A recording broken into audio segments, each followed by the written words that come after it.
1. Kirish. Salom. Bugun sizga anime nima ekanini tushuntiraman. 2. Anime nima?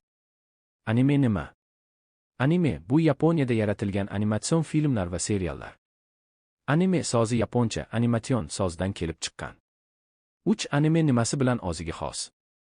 Anime nima bilan o'ziga xos? O'ziga xos chizish uslubi.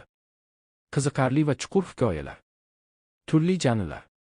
Har xil yoshdagilar uchun mo'ljallangan. 4. Anime va manga farq. Anime va manga farqi. Manga. Manga bu yaponcha komiks yoki manga kitobi. Anime. Anime manga asosida yaratilgan animatsion film yoki serial.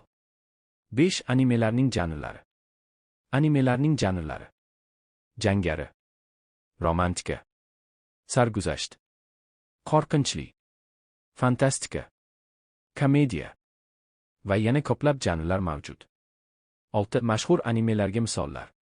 Mashhur animelarga misollar. Naruto. One Piece. Attack on Titan. Demon Slayer. Bu animelar butun dunyoda juda mashhur.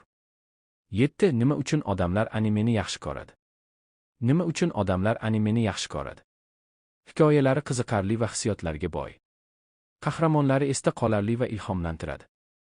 Do'stlik, orzu, jasorat kabi muhim mavzularni o'rgatadi. Har kim o'ziga yoqqan animeni topa oladi. 8. Anime faqat bolalar uchun emas. Anime faqat bolalar uchun emas. Anime har xil yoshdagilar uchun. Ba'zi animelar bolalar uchun, ba'zilari esa o'smirlar va kattalar uchun mo'ljallangan. 9. Xulosa. Xulosa. Anime bu ajoyib dunyo. U bizni hayajonlantiradi, o'ylantiradi va ilhomlantiradi. Agar hali ko'rmagan bo'lsangiz, birorta animeni boshlab ko'ring. Sizga yoqishiga ishonaman. Rahmat. Kanalimizga obuna bo'lishni unutmang.